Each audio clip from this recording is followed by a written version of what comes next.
শুভ সন্ধ্যা friends, আশা করি আমি audible. আমি শুরু করছি।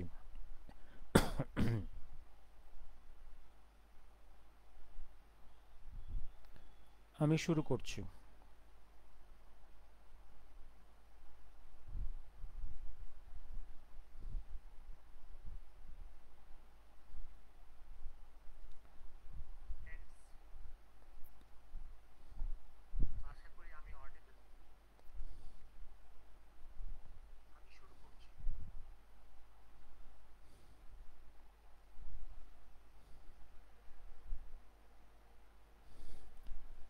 আজকে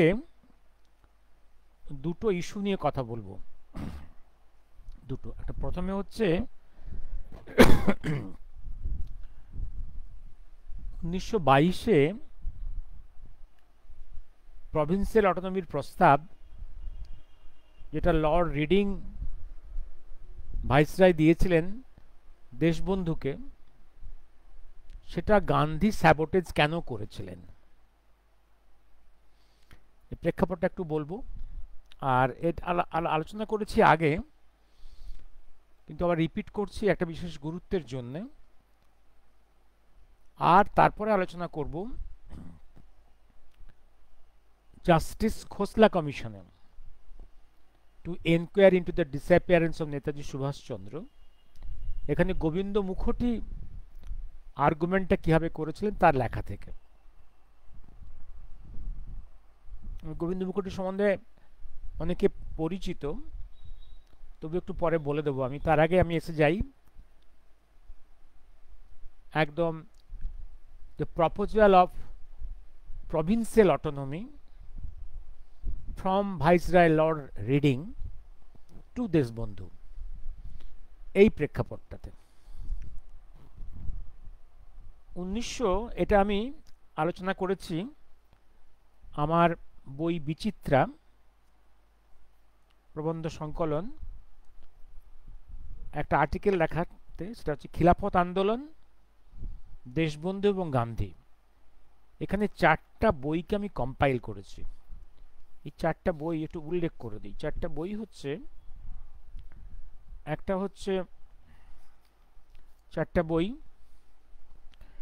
একটা বই যে কথার শেষ নেই, গোপাল লাল সান্যাল, জয়শ্রী প্রকাশন। এই বইটা এখন out of print. Netaji Subhashchandra ও নেতাজি সুভাষচন্দ্র, সাবিত্রী প্রসন্ন চট্টোপাধ্যায়, জয়শ্রী প্রকাশন, এটাও আউট অফ প্রিন্ট। এই দুজনেই কিন্তু সেই যুগে দেশবন্ধু এবং সুভাষচন্দ্র অনুগামী ছিলেন, সাহিত্যিক এবং সাংবাদিক। আর একটা বই যেটা জিন্না অফ পাকিস্তান, স্ট্যানলি উলফাটের। জিন্নার উপরে একটা মানে ওয়ার্ল্ড ওয়াইড স্বীকৃত একটা ডকুমেন্টেড বই, স্ট্যানলি উলফাটের, অক্সফোর্ড ইউনিভার্সিটি প্রেসের পাবলিকেশন। এই ভলিউমটার নিয়েছি। আর নেতাজির যে নিজস্ব ইন্ডিয়ান স্ট্রাগল 1934 সুভাষচন্দ্র বোস, এই ভলিউমটা নিয়েছি। আর মহাকালের কথা কিছু নিয়েছি, যেগুলো আছে নেতাজি থেকে ভগবানজি আমার বইয়ে, আর মহাকাল কথনে। এই সবগুলো কম্পাইল করে আর্টিকেলটা দাঁড় করিয়েছিলাম। এবার সবটা তো আর পড়া সম্ভব নয়, সেটা আমি সহজে বলি আবার, কেন স্যাবোটেজ করেছিলেন এইটা। নাম্বার 1, 1920-র সেপ্টেম্বরে ক্যালকাটা কংগ্রেসে গান্ধীজির অল ইন্ডিয়া লিডার হিসেবে উত্থান ঘটে। এই উত্থান ঘটেছিল একদম খিলাফতিস্টদের সাহায্যে। Khilafatist by their voting converted Gandhi into a national figure. এটা একদম দেখবেন আপনার, এই মন্তব্য আছে সুভাষচন্দ্রের ইন্ডিয়ান স্ট্রাগলে এবং স্ট্যানলি উলফাটের জিন্না অফ পাকিস্তান বইয়ে, বিদেশি সাংবাদিক, একদম পরিষ্কার উল্লেখ আছে। গান্ধীর অভিষেক অল ইন্ডিয়া পলিটিক্সে as national leader by Khilafatist. এই খিলাফতিস্ট কারা? উল্লেখ করছি। খিলাফতিস্ট কারা? খিলাফতিস্ট হচ্ছে 1918-তে ফার্স্ট গ্রেট ওয়ার শেষ হয়ে যায়, ফার্স্ট গ্রেট ওয়ার শেষ হয়ে গেল। ইয়েস সুকান্ত দা is watching. First great war শেষ হয়ে গেল, সেই এন্ডিং ইয়ারে British Khilafat empire, that is Ottoman এম্পায়ারকে ব্রেকডাউন করে, ভেঙে দেয়, টুকরো টুকরো করে দেয়। অটোমান এম্পায়ার মানে যে অটোমান এম্পায়ার যেটা, যার ক্যাপিটাল ছিল ইস্তাম্বুল তুর্কিতে, তারা একদম তুরস্ক থেকে আরম্ভ করে আপ টু ইরান, ইরাক, এই যে ভাস্ট এরিয়া, ভূমধ্যসাগরের উত্তরে পূর্বে এই ভাস্ট এরিয়া, পূর্বে ভাস্ট এরিয়া যে সাম্রাজ্য ছিল, সে অটোমান এম্পায়ারকে ভেঙে কয়েক টুকরো ল্যান্ডে কনভার্ট করে দেয়, এবং প্রত্যেক জায়গাতে একটা ফ্যামিলি বা ব্যক্তিকে তার রুলার হিসেবে প্ল্যান্ট করে দেয়। They are all loyal to the British. এরপরে মুসলমান সমাজে, এই অঞ্চলে মুসলিম সমাজে, আরব দুনিয়ার মুসলিম সমাজে একটা ব্রিটিশের বিরুদ্ধে প্রচণ্ড ঘৃণা একটা সৃষ্টি হয়, যে জন্যে ভারতবর্ষের মুসলিমরাও প্রচণ্ড ক্ষুব্ধ হয়। তারা ওই খিলাফত এম্পায়ারকে রিএস্টাবলিশ করার জন্য এবং ভারতবর্ষেও নতুন খিলাফত সাম্রাজ্যের অংশ তৈরি করার জন্য, মুসলিম এম্পায়ার তৈরি করার জন্য তারাও আন্দোলন শুরু করে। অর্থাৎ মুসলিমরা একটা অংশ ভারতবর্ষ খুব বিক্ষুব্ধ ছিল।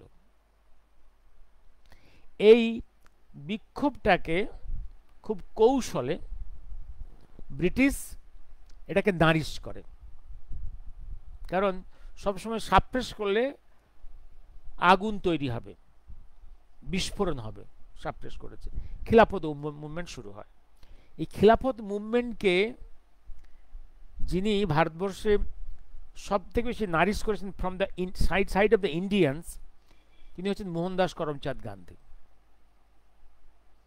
এবং দুটো আন্ডারস্ট্যান্ডিং হয়, একটা হচ্ছে একদম এইটা ইন্ডিয়ান স্ট্রাগল বইয়ে সুভাষচন্দ্র পরিষ্কার লিখেছেন, মিউচুয়াল আন্ডারস্ট্যান্ডিং, গান্ধীর সঙ্গে খিলাফতিস্টদের মিউচুয়াল আন্ডারস্ট্যান্ডিং।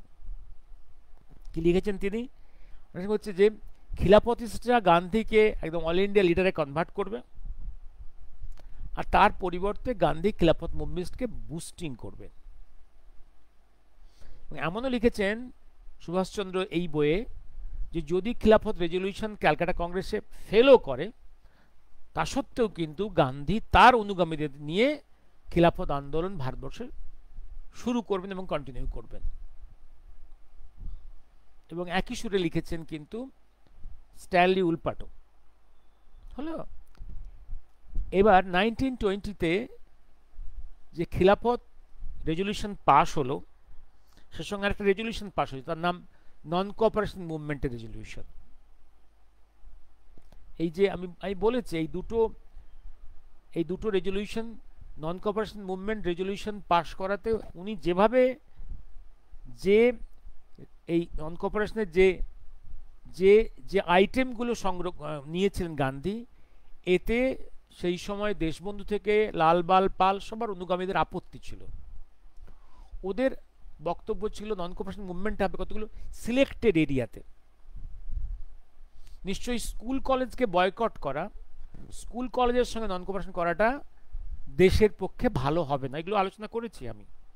কিন্তু গান্ধী এটা একদম সমস্ত ক্ষেত্রে নন কোঅপারেশন মুভমেন্টের দাবি নিয়ে এগোলেন, এবং তার সমর্থকরা তাকে সাপোর্ট করতে সেটা পাশ হয়ে গেল। আর একটা পাস হয়েছিল, সেটা খিলাফত আন্দোলন, খিলাফত রেজলিউশন। খিলাফতিস্টরা এসেছিল উত্তর পশ্চিম এবং উত্তর ভারত থেকে, funded by the rich Marwaris and Muslim capitalist. Khilafat ট্রেনে করে এসেছিল এবং রিগিং করে এই ভোটাভুটি করে এইটা পাস করেছিল। In the opposition of Deshbandhu, Jinnah, Annie Besant এবং all the disciples of Lal Bal Pal সবার। এইভাবে এই কাণ্ড হয়েছিল। আমি বলছি ফার্স্ট রিগিং হয়েছিল ইন্ডিয়ান পলিটিক্সে। এবং একটা জায়গাতে ঐতিহাসিক আর্চমন্ডল লিখেছেন গান্ধীর কাছে নন কোঅপারেশন মুভমেন্টের প্রাইমারি টার্গেট ছিল না, তার প্রাইমারি টার্গেট ছিল খিলাফত মুভমেন্ট রেজলিউশন। শুধু খিলাফত মুভমেন্ট রেজলিউশনের আগলি সাইডটাকে কভার করার জন্য, সোজা কথায় ধোকা দেওয়ার জন্য উনি নন কোঅপারেশন মুভমেন্টের একটা সুইট ক্যাপসুল নিয়ে এসেছিলেন, একটা কভার, সুইট কভার নিয়ে এসেছিলেন। মূল টার্গেট তার নন মুভমেন্ট ছিল না, ছিল খিলাফত মুভমেন্ট। এবার আসছি আমি তারপরে 1921-এর প্রথম পার্ট থেকেই, যখন এটা পাস হয়ে গেছে গণতান্ত্রিক ভোটাভুটির নিউমারিক্যালি, তখন দেশবন্ধু কিন্তু নন কোঅপারেশন মুভমেন্টে জয়েন করেছিলেন। এবার দেখুন 21 সালের কী ছিল ঘটনা। 21 সালে সারা ভারতে নন কোঅপারেশন মুভমেন্ট শুরু হয়েছিল।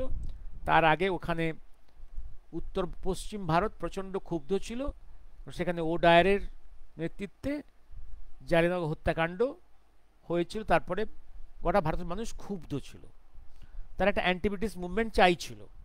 এই ছিল প্রেক্ষাপট। আর তার আরেকটা ছিল সে সময়, ওই সময়টা প্রিন্স অফ ওয়েলস ভারত সফরে, গুডউইল সফরে এসেছেন। গুডউইল সফর মানে প্রিন্স অফ ওয়েলস, প্রিন্স রাজকুমার ভারত সফরে আসছেন। মাঝে মাঝে বিভিন্ন দেখবেন আপনারা আজও পর্যন্ত ওদের বিভিন্ন প্রিন্সরা ওদের যে কলোনি, যেমন এখনো কানাডা, অস্ট্রেলিয়া, নিউজিল্যান্ডে যায়, সফরে যায়, গুডউইল মিশন, প্রজারা কেমন আছে দেখতে যায়। এই জিনিসটা মানে এখনো পর্যন্ত কানাডা, নিউজিল্যান্ড, অস্ট্রেলিয়া হচ্ছে ব্রিটিশের সেই অর্থে কলোনি। প্রিন্সরা যায়, রাজারা যায়, দেখতে যায় প্রজারা কেমন আছে, কত সুখে আছে। ঠিক প্রিন্স অফ ওয়েলস 21 সালে, সেই সময় লর্ড রিডিং দিল্লিতে, আমাদের ভাইসরয় লর্ড রিডিং। এই প্রিন্স অফ ওয়েলস শুরু করেছিল ভারত যাত্রা বোম্বে দিয়ে। বোম্বেতে বিক্ষোভ হয়েছিল, কালো পতাকা দেখানো হয়েছিল, এবং তারপরের প্রস্তুতি হচ্ছিল উনি পুরো ভারতবর্ষে আসবেন, কলকাতা সফর করবেন, কলকাতা সফর করবেন। এবং এই সময় পূর্ব ভারত, বঙ্গদেশে নন কোঅপারেশন মুভমেন্টের তখন লিডারকে দেশবন্ধু, আর তার জেনারেলকে সুভাষচন্দ্র বোস। সুভাষচন্দ্রের নেতৃত্বে বঙ্গদেশে নন কোঅপারেশন মুভমেন্টের যে হাইটটা উঠেছিল, এত বড় হাইট ভারতবর্ষে অন্য কোথাও ওঠেনি। এটা লর্ড রিডিং রেকর্ড করেছিলেন। এবং উনি দেখলেন যদি প্রিন্স অফ ওয়েলস কলকাতায় এসে ব্ল্যাক ফ্ল্যাগ দেখেন, কালো পতাকা দেখেন, that's a insult to the prince of Wales, and indirectly that is a failure of the viceroy. এটা ভাইসরয়ের পজিশনটা খুব উইক হয়ে যাবে, ভাইসরয় প্রিন্স অফ ওয়েলসের কাছে ছোট হয়ে যাবেন, তার এফিসিয়েন্সিতে দাগ পড়বে। সেজন্যে লর্ড রিডিং এই ভয়ে যে তার পজিশনটা খুব প্রিন্স অফ ওয়েলসের কাছে ছোট হয়ে যাবে, সেজন্য লর্ড রিডিং তখন দেশবন্ধু এই নন কোঅপারেশন মুভমেন্টের প্রেক্ষাপটে তখন জেলবন্দি হয়ে গেছে। Lord Reading came down from Delhi to Calcutta to meet Deshbandhu in jail. এগুলো আমি একদম এই বইগুলো থেকে কোট করছি। কোন কোন বই আগে বলেছি আমি, যে কথার শেষ নেই, এবং নেতাজি সুভাষচন্দ্র, নেতাজি সুভাষচন্দ্র, এই বইগুলো থেকে কোট করছি। এবার এগুলো নিয়ে তখন কিন্তু খুব বেশি বাইরে হইচই হয়নি, কারণ এটা খুব সম্ভবত সেক্রেট ভিজিট ছিল। প্রপোজালটা ছিল দেশবন্ধুর কাছে যে আমি আমার ক্ষমতায়, আমি ভাইসরয়ের ক্ষমতায় যেটা আছে, সেই ক্ষমতায় আমি ব্রিটিশ ইন্ডিয়াতে যে প্রভিন্সগুলো আছে, প্রিন্সলি স্টেটস নয়, ব্রিটিশ ইন্ডিয়ার যে প্রভিন্সগুলো আছে, আমি অটোনমি দেব, আপনারা নন মুভমেন্টটা থামান, স্টপ ইট। কারণ এটা এই ব্ল্যাক ফ্ল্যাগ দেখাবে প্রিন্স অফ ওয়েলসকে, এটা খুব এটা তার পক্ষে খুব ক্ষতিকর। এবার দেশবন্ধু সুভাষচন্দ্রের সঙ্গে ইন্টারনালি ডিসকাস করেছেন, কারণ সুভাষচন্দ্র তখন জেলে। এইবার জিন্না রাজি হয়েছেন, মদনমোহন মালব্য রাজি হয়েছেন। আর লর্ড রিডিং জানেন মদনমোহন মালব্যর সঙ্গে সুভাষচন্দ্র এবং দেশবন্ধুর খুব ভালো সম্পর্ক, এবং যখন দিল্লি থেকে যখন লর্ড রিডিং যখন আসছেন কলকাতায়, মদন মোহন মালব্য পৌঁছে গেছেন বেনারস থেকে কলকাতায়। অর্থাৎ process all big leaders, Deshbandhu, Jinnah, Malviya, all has agreed to the proposal of provincial autonomy, যেটাকে প্রাদেশিক স্বায়ত্তশাসন বলা হচ্ছে, রাজি। এবার দেশবন্ধু বললেন যে আমাদের তো লিডার গান্ধীর একটা সম্মতির প্রয়োজন। গান্ধী বেঁকে বসলেন না, আগে খিলাফত আন্দোলনের যত লিডার্সরা বন্দী আছে, পার্টিকুলারলি আলী ব্রাদার্সকে রিলিজ করতে হবে। এটা না করলে আমি কোনো কথাই শুনবো না। আলী ব্রাদার্স, এক্সট্রিমিস্ট দুজন, ইসলামিস্ট দুজন। লর্ড রিডিং বললেন যে খিলাফত ইস্যুটা হচ্ছে গভর্নমেন্ট অফ ইউকে ডিসিশন। খিলাফত আন্দোলনে যারা যারা বন্দী আছে বা খিলাফত আন্দোলন সম্বন্ধে কি পলিসি হবে, এই পলিসি ভারতের ভাইসরয়ের নয়, এই পলিসি ঠিক করেছে ইউকে এম্পায়ার, ইউকে গভর্নমেন্ট। তারা ডিসিশন নিয়েছে কি করবে, এবং তাদেরকে কি করা হবে, তাদেরকে রিলিজ করা হবে কিনা, এই ডিসিশন আমি নিতে পারবো না। আমার ক্ষমতা আছে প্রভিন্সিয়াল অটোনমি দেওয়ার, আমি এটা দেব আপনারা রাজি হলেই, কিন্তু ওদেরকে রিলিজ করাটা, এটা জুরিসডিকশনটা হচ্ছে ইউকে গভর্নমেন্টের, আমি ওটা হস্তক্ষেপ করতে পারবো না। এবং Gandhi Gandhi frustrated the whole process, আর কাজটা এগোয়নি। এবার ব্যাখ্যাটা আমি সেই জন্য করেছিলাম, ব্যাখ্যাটা গান্ধী কেন শুধু দুজন ব্যক্তি রিলিজের জন্য এত জিদ ধরলেন। তো এত বড় একটা প্ল্যান, একটা good plan for the British India, for the people, যে প্রভিন্সিয়াল অটোনমি পাবে সমস্ত প্রভিন্সগুলো ব্রিটিশ ইন্ডিয়ার, কেন স্যাবোটেজ করলেন? একটা কারণ হচ্ছে, নাম্বার ওয়ান, প্রথম থেকেই বলেছি non cooperation movement was not the primary aim of Gandhi. গান্ধীর কাছে প্রাইমারি এম ছিল Khilafat movement, to please the pan Islam, to please the Khilafatis, to create a Islamic land in South Asia. এই তো প্ল্যান ছিল। He is a Islamist, he is a British agent, he is not for the people of this country. একদম এই জায়গাটা basic জায়গা। Number two হচ্ছে যে উনি দেখলেন প্রভিন্সিয়াল অটোনমির প্রস্তাবটা দেশবন্ধুর কাছে গেছে, তার কাছে যায়নি। অর্থাৎ যদি অটোনমি যদি এক্সিকিউট হয়ে যায় প্ল্যানটা, তাহলে এই কৃতিত্ব ইতিহাসে লেখা থাকবে দেশবন্ধুর বলে, গান্ধীর বলে নয়। এই জায়গাটার জেলাসি আমি বহুবার বলেছি আমি, যে গান্ধী আর Nehru is very jealous person, কারণ both the two persons are briefless barristers, academically very poor. ওদিকে জিন্না ভেরি সাকসেসফুল, এদিকে Deshbandhu very successful as politician and as barrister. Gandhi আর নেহরু দুটোই তো briefless barrister and very poor in academics, very poor. সুতরাং তাদের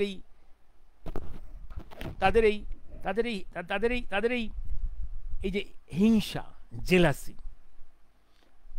number two, আরেকটা জিনিস, ওই যে একটা কথা, একটা দুটো মূল, আমি আমি আমি বহু আগে আমি শুধু ভেবেছিলাম যে সম্ভবত তার প্রায়োরিটি ছিল খিলাফত মুভমেন্ট প্রায়োরিটি, আর একটা হচ্ছে পার্সোনাল জেলাসি। আর ওই যে বললাম যে খিলাফত যেটা প্রফেসর আর.সি. মজুমদার বলে রেখেছেন, সেটাই সত্য কথা, যে ওনার কাছে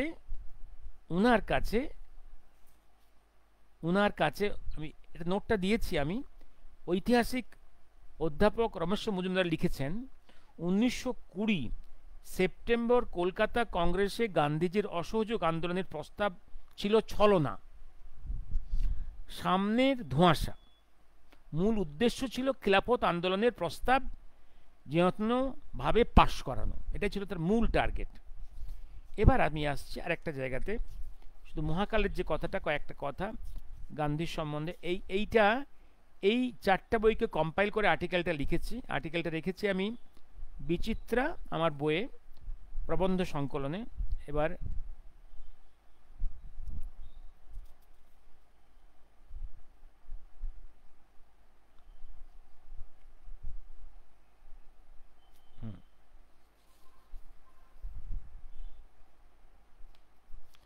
আরও অনেক কথা আছে গান্ধীর সঙ্গে মতিলালের যে গোপন চক্রান্ত, to sabotage the Swarajya party, এগুলো সব পরপর লিখে রেখেছি। আর একটা জিনিস লিখেছি, সেটা হচ্ছে হ্যাঁ, মহাকাল কথন থেকে যেগুলো লিখে রেখেছি। আর যে ভগবানজি কয়েকটা কথা বলে আমি এটা চ্যাপ্টারটা শেষ করব। কিন্তু এদের মহাকাল কথনে নেতাজি থেকে ভগবানজি বইয়ে মহাকালের কথা, কিন্তু ওদের কোনো দাম ছিল না ব্রিটিশ গভর্নমেন্টের কাছে। ওদের মানে গান্ধী নেহরুর। ব্রিটিশ গভর্নমেন্ট মিস্টার গান্ধীকে জানতেন as a stooge of theirs throughout his whole activities. Mister Gandhi's actions and policies and reasonings clearly proved to be a stooge. It is a fact. শিউরে উঠছো নয়, যদি তুমি আমার রাজনীতির গুরু দেশবন্ধুর মনের কথা জানতে পারতে, যদি আমাদের তিনজনের হাতে যেসব পেপারস ছিল দেখতে পারতে, তবে জানতে পারতে হ্যাঁ, একটা অনেকেই সন্দেহ করেছিল সত্যি, কিন্তু প্রমাণিত করার উপায় ছিল না। একেই বলে ব্রিটিশ ডিপ্লোমেসি, কূটনীতি। আমি বারবার এদের প্রশংসা করব। এটা হলো গুপ্ত আসল কারণ। মনে আছে দেশবন্ধু মিস্টার গান্ধীকে ভরা মহতী সভায় গর্জে উঠে বলেছিলেন, শাট আপ ইউ ফুল। দেশবন্ধুর চ্যালেঞ্জ গান্ধী নিতে পারেননি ভয়ে। বেনের পো, তার মধ্যে যুদ্ধ শৌর্য কোথা থেকে আসবে? সেক্রেটারি অফ স্টেটসের নিজ হাত থেকে সাম্রাজ্য সাথীর ইম্পেরিয়াল সার্ভিস কমিশন নিয়ে এসে, মানে এই অ্যাওয়ার্ড পেয়েছিল গান্ধী। তোমাদের ছেলে গান্ধীর কাছেই প্রথম, তোমাদের ছেলে মানে সুভাষচন্দ্র নিজে, তোমাদের ছেলে গান্ধীর কাছেই প্রথম গিয়েছিলেন। দীর্ঘ ঘন্টার পর ঘন্টা যুক্তি তর্ক কৌশলেও তোমাদের ছেলেকে ও কনভিন্স করতে পারেনি। দুই একটা প্রশ্নের জবাব সে ঠিকই দিয়ে সন্তুষ্ট করতে পেরেছিলেন, কিন্তু বাকি গুরুত্বপূর্ণ ক্রুশিয়াল প্রশ্নের উত্তর গান্ধীজির মুখ থেকে কোনো উত্তর বেরোলো না।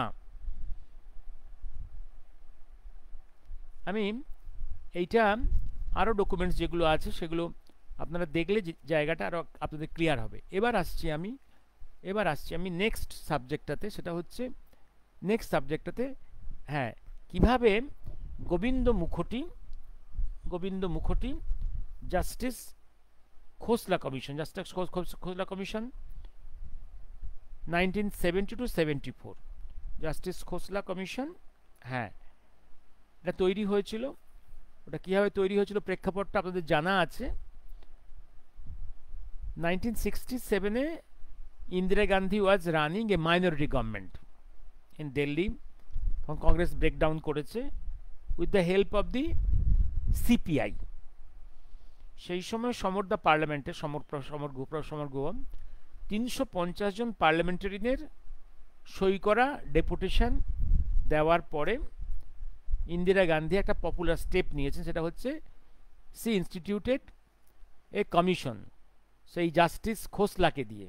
জাস্টিস খোসলা হচ্ছে গান্ধী নেহরু বাড়ির খুব মানে কাছের মানুষ, পাঞ্জাব হাইকোর্টের রিটায়ার্ড জাস্টিস, তাকে নিয়ে একটা কমিশন বসিয়েছিলেন টু ইনভেস্টিগেট। সেই কমিশন 1972-74 এই সময় প্রায় 6000 পাতার উইটনেস সাবমিট হয়েছিল। এই জাস্টিস খোসলা কমিশনের এই 6000 পাতার যে উইটনেস কে ক্রিটিক্যালি অ্যানালাইসিস করে অনেকেই আর্গুমেন্ট করেছিল, কিন্তু যে ব্যক্তি সব থেকে বেশি স্যাক্রিফাইস করেছিলেন তার নাম গোবিন্দ মুখোটি। উনি ওই সময় ছিলেন সুপ্রিম কোর্টের 12 আসনের চেয়ারম্যান। সুপ্রিম কোর্টের ইতিহাসে কয়েকটা নাম খুব বিখ্যাত, যেমন পিসি সেন, প্রফুল্লচন্দ্র সেন, দীর্ঘদিন কেন্দ্রের আইনমন্ত্রী ছিলেন, ভারতের অনেক আইন তার হাতেই তৈরি, ড্রাফটেড। পালকিওয়ালা, পালকিওয়ালা, নরিম্যান, সিনিয়র নরিম্যান, গোবিন্দ মুখোটি, এরা বিখ্যাত নাম এগুলো। এই বিখ্যাত ব্যক্তি বাঙালি। মুখোটি শব্দ, মুখোটি আসলে মুখার্জি, মুখোটি, MUKHOTY, গোবিন্দ মুখোটি বাঙালি। উনি পার্টিশনের, বাংলার পার্টিশনের জন্য, ভারত পার্টিশনের জন্য উনি রিফিউজি হয়ে যান এবং উনি চলে যান ইউরোপে, চলে যান, ব্যারিস্টার হন এবং ফরাসি মহিলাকে বিয়ে করেন, ভারতবর্ষে ফিরে আসেন, সুপ্রিম কোর্টে প্র্যাকটিস শুরু করেন। বিখ্যাত প্র্যাকটিশনার, নেতাজি ভক্ত। এই কমিশনের এই যে ৬০০০ পাতার এই যে বিভিন্ন উইটনেস অ্যানালাইসিস করার জন্যে সুনীল কৃষ্ণ গুপ্ত, এই সময় সুনীল কৃষ্ণ গুপ্তকে উনি, সুনীল কৃষ্ণ গুপ্তের পক্ষে এই ৬ মাস ১ বছর দিল্লিতে বসে একটা হোটেলে থেকে থাকা সম্ভব ছিল না, এত খরচ করা সম্ভব ছিল না। গোবিন্দবাবু তার নিজের রেসিডেন্সে সুনীল কৃষ্ণ গুপ্তকে রেখেছিলেন উইথ লাভ, কারণ সুনীল কৃষ্ণ গুপ্তের কাছে এই এভিডেন্সগুলো ছিল নখদর্পণে। আর ক্রিটিক্যাল মাইন্ড অফ গোবিন্দ মুখোটির এগুলো থেকে অ্যানালাইসিস এবং ড্রাফটিংগুলো করেছিলেন তার আর্গুমেন্টসের। এই আর্গুমেন্টসের যে রাফ কপিগুলো এখনও সঞ্চিত আছে এবং তারপর দীর্ঘ আর্গুমেন্ট করেছিলেন।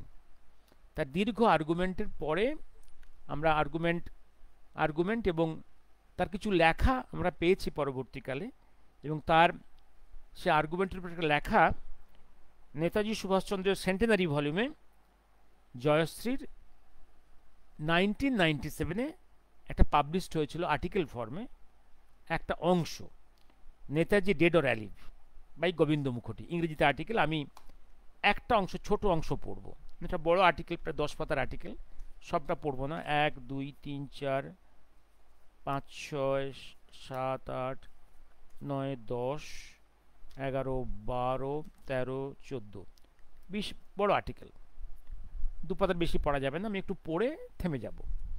আর্গুমেন্টটা আমি একটু বলে রাখি, মনে রাখবেন।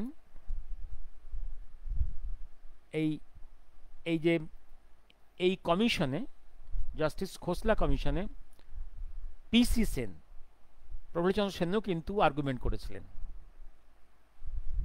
বেশি বার আসেননি, একবার এসেছেন, অসাধারণ আর্গুমেন্ট করেছিলেন PC সেন। এবং against the plane story Gobinda Mukhoti argument করেছিলেন, বিখ্যাত ব্যক্তির আর্গুমেন্ট করেছিলেন। এবং বলে রাখি একটা কথা, I have seen myself PC Sen arguing in Calcutta High Court against the story of marriage,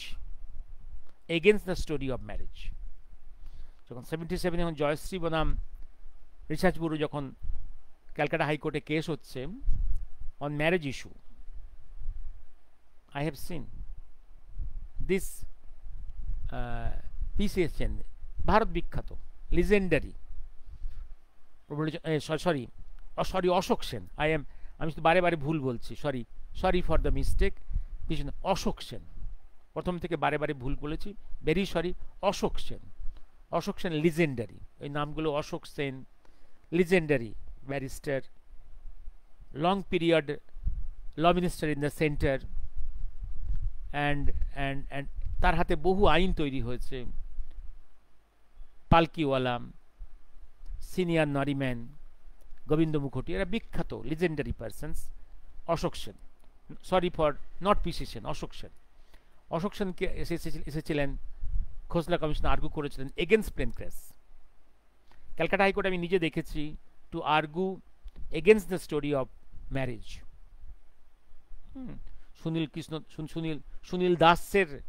Sunil দাসের ফরে, জয়শ্রীর ফরে, he argued against the story of marriage. এবার আসছি আমি গোবিন্দ মুখোটির এই লেখাটা থেকে একটা পার্টে আমি আসছি। এই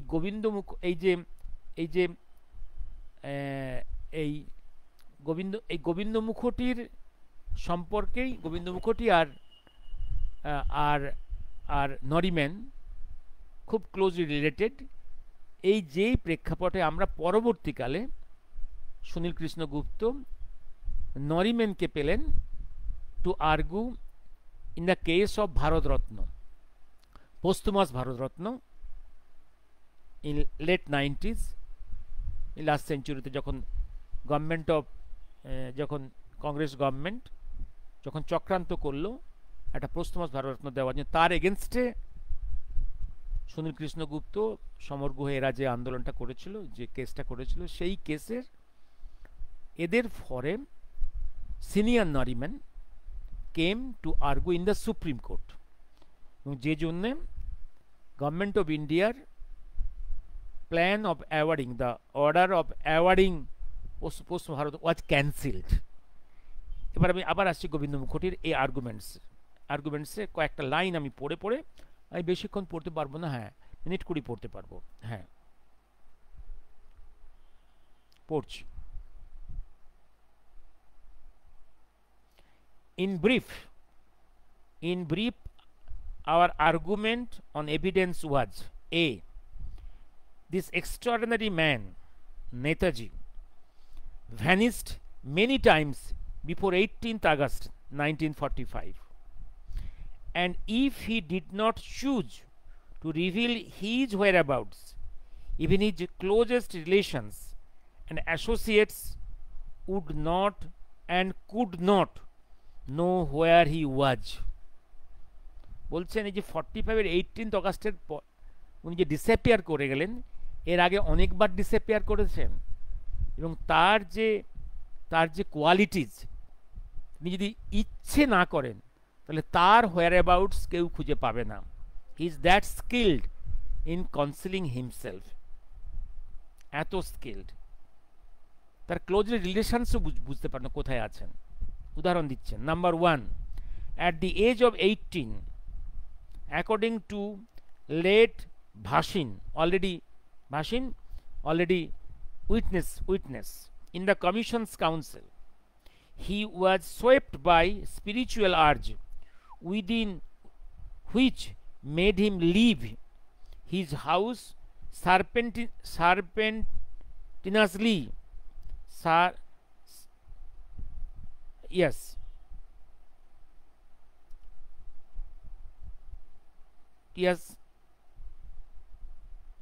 Without anyone getting a wind of it, in search of Guru. খুব গোপনে তিনি ঘর থেকে বেরিয়ে গেছিলেন, কেউ বুঝতে পারেননি, গুরুর সন্ধানে, আধ্যাত্মিক গুরুর সন্ধানে বেরিয়ে গেছিলেন।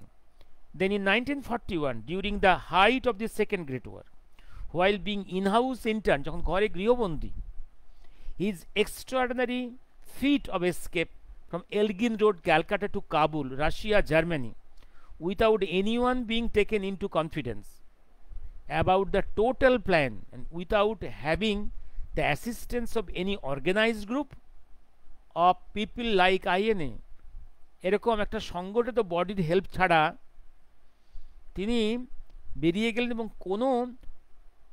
এবং কেউ টোটাল প্ল্যানটা কেউ জানে না। In 1943, his historical 90 days submarine voyage from Kiel to Singapore, with a change of submarine and Madagascar, in turbulent seas, without the allies knowing anything about it. Further, not a single member of the German crew of the submarine knew who he was, though he used to give discourse on Gita to them every day during long voyage. এই 90 দিন submarine যাত্রায় উনি প্রতিদিন সবাইকে গীতা পাঠ করিয়েছেন, গীতা ভাষ্য দিয়েছেন, তারা কেউ জানতে পারেনি কাকে তারা সামনে নিয়ে চলেছেন। নাম্বার 4, এই যে সাবমেরিনে এই যে ট্রান্সশিপমেন্টের কথা উনি বলেছেন, এটা আমি তো বলেছি, আমি যতগুলো পরবর্তী ডকুমেন্টস দেখেছি, এই ট্রান্সশিপমেন্টটা নিয়ার মাদাগাস্কার, সাবমেরিন মাদাগাস্কার, এইটা একটা মস্ত বড় আবার রহস্যের জায়গা। His arrival at Singapore were kept such a close secret that before his presence was announced in the public meeting at the parade ground, এই প্যারেড গ্রাউন্ডে তার প্রবেশের আগে কেউ জানতে পারেনি। Singapore, a very few people knew that there would be supreme commander was already there, only কয়েকজন জানতো যে আগেই পৌঁছে গেছেন তিনি, আর কেউ জানতে পারেনি। সুরেন্দ্র মোহন Ghosh, who knew Netaji intimately, in his evidence deposed that Netaji was very secretive nature. Surendra Mohan Ghosh was also a deponent in the Justice Khosla Commission. Yes. এবার তারপরে B, Netaji foresaw much before August 1945 that Axis powers were going to be defeated in Second World War. অর্থাৎ August 45-এর বহু আগেই নেতাজি জানতেন যে axis পাওয়ার পরাজিত হবে second great ওয়ারে। আমি এটা বহু আগেই বিভিন্ন এভিডেন্স থেকে আপনাদের বলেছি, ইভিন ব্রিটিশ ডকুমেন্টস থেকেও বলেছি আমি। Even late Shri Bhasin, commissioners council, admitted that as early as 1942 Netaji knew that Allies would be winning. Netaji বলেই দিয়েছিলেন যে অ্যালিজরাই উইন করবে, অ্যালিজ ইয়েস উইন করবে, এক্সিসরা ডিফিটিভ হবে।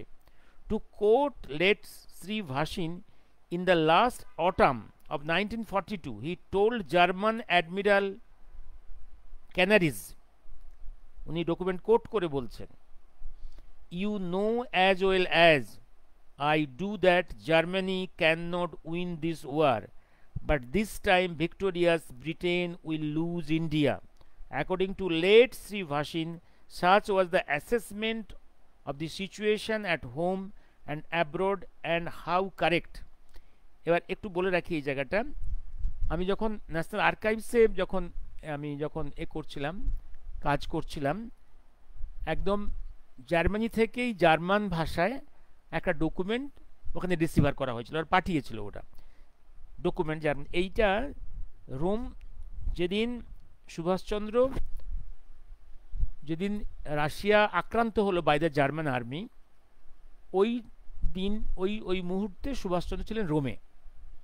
অথচ তার আগে যে স্ট্যালিনকে হিটলারকে যে মেমোরেন্ডাম দিয়েছিলেন, তাতে মেমোরেন্ডামের দ্বিতীয় শর্ত, প্রথম শর্ত ছিল নেতাজির ইউরোপের সমস্ত কার্যকলাপভাবে ইমিউন, অর্থাৎ তার যে political activities will be independent, no interference from the German government, immunity, তার diplomatic political immunity, number one. Number two হচ্ছে the Russo German pact, peace treaty, should not be violated. এটা একটা ওয়ার্নিং ছিল, কারণ এইটা হয়ে গেলেই বিশ্বযুদ্ধের ফেরটা টিল্ট করে যাবে, এবং সেই ওয়ার্নিংটা স্ট্যালিন, হিটলার ভায়োলেট করলেন। সেদিনই রোম থেকে বিক্ষুব্ধ নেতাজি সঙ্গে সঙ্গে বার্লে ব্যাক করলেন। ব্যাক করলে he went to the German foreign office, উনি নোট দিলেন, এই নোটটা দিয়েছিলেন, এই নোটটা, you know as well as I do that Germany can not win this war, but this time victorious Britain will lose India. তোমরা ভুল করলে, তোমরা দুটো ফ্রন্টে যুদ্ধ করতে গেলে, ওয়েস্টার্ন ফ্রন্টেও যুদ্ধ করতে গেলে, ইস্টার্ন ফ্রন্টেও যুদ্ধ করতে গেলে। This was the warning. Shri Shahnawaz Khan, in his evidence, confided that as early as 1944 Netaji clearly visualized that Axis powers were losing the war. He said on oath that Netaji said in October-November 1944 in the cabinet meeting, Axis power would lose and the Anglo-Americans would win. এই প্রেক্ষাপট 1944, এইবার October November, এবার ডিসেম্বরে he is going to Tokyo, and secretly from Tokyo flying to Moscow. Documents আছে, ডকুমেন্টসগুলো দেখিয়েছি, British ডকুমেন্টসেই আছে এগুলো। এবং সেখানে কেন? To plan subsequent steps of the Indian national freedom movement after the end of the war. End of the ওয়ারের পরে, কারণ জাপান পরাজিত হবে, জার্মানি পরাজিত হবে, তারপরে ভারতের ফ্রিডম মুভমেন্ট কীভাবে চলবে, কোনখান থেকে, এই প্ল্যানিংটা করে এলেন। হ্যালো, এবার see the answer is simple, এই planning, yes, the answer is simple. He would plan to shift the area of operation, and there is massive evidence to show that he did plan to shift his area of operation to Soviet Russia, Indochina or China. এগুলো সব উনি coat করছেন from evidences. Though none seem to know the inner core of the plan. May knew broadly that there were plans of shifting the area of liberation movement, while Sri Shah Nawaz Khan said that even as early as 1944, Netaji was trying to contact Russians and Ho Chi Minh so that the war of liberation could be continued from there. Sri S. Iyer, Minister of Publicity and Propaganda, Azad Hind government, and Sri E. Bhaskaran, Netaji's confidential secretary, deposed that it was decided that the base of liberation struggle should be shifted to Russia. Sri Devnath Das, Sri Satyaranjan Sinha, Soyad Samsul Jaman, General Secretary, IIL, Northern Sun State of Burma, Sri V.C. Sharma, Sri S. Sri Sengupta, Sri M.S. Doshi, Colonel Thakur Singh, Mr. Tara Kanu, Lieutenant General Ishoda, Head of the Hikari Kikan, Lieutenant Colonel Tarat Kura, Major General S.C. Alagappan, Dr. S. Bhasu Menon, Dr. B. Ramchandra Rao. B. Ramchandra I have quoted in my volume 4, his deposition. Sri S.S. Bhirik, Assistant Manager of the Air India, Sri Gandhinathan, Ishwar Singh, Colonel Pritam Singh, R.N. Yes, Pritam Singh, we take the evidence again in the 2002 for Justice Mukherjee Commission. R.N. Kasiwal, it's Dr. Kasiwal, yes, Kasiwal retired as the Emeritus Professor of Medicine in some college in Rajasthan, yes. A.M. Sohai, Anand Mohan Sohai, and many others deposed that there were plans to shift the area of operation to Russia, China, Indochina, and even to India. According to A.M. Sohai, near the end of 1944, he left Rangoon for Shanghai and set up a territorial committee with headquarters in Shanghai and branches in Canton, Tintoi, and other towns of Manchuria. The witness established an office at Hanoi with a view to contacting Chinese and Russians, communists, and meet Ho Chi Minh in the connection. Many evidences are there. Let me stop here.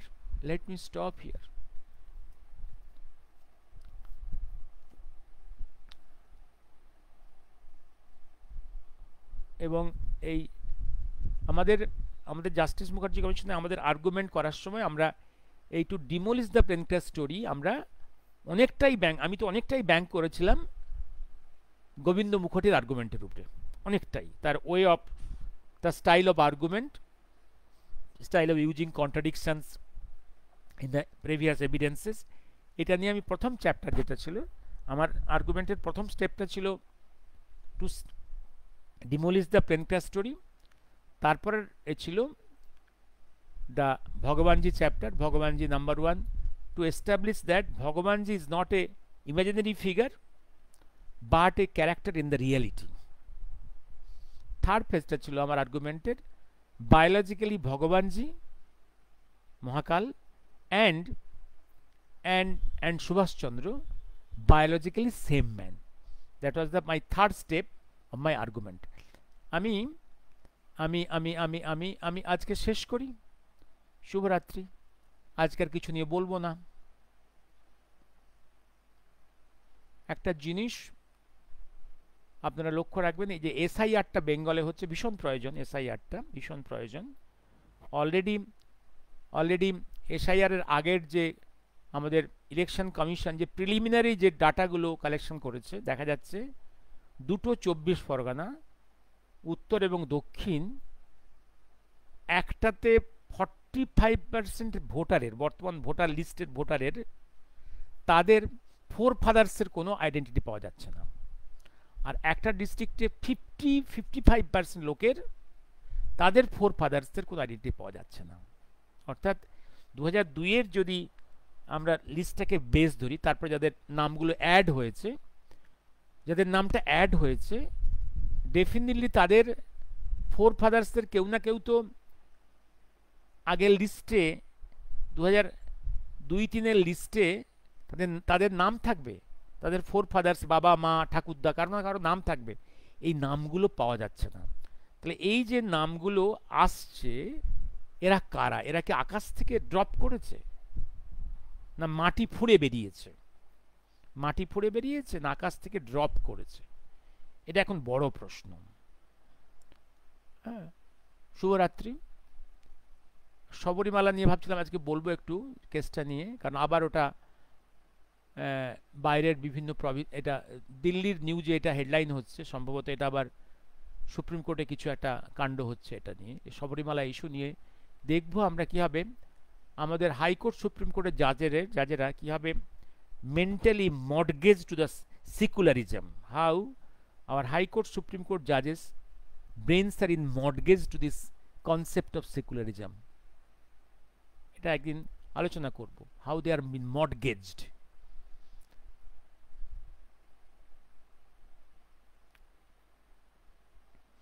শুভরাত্রি।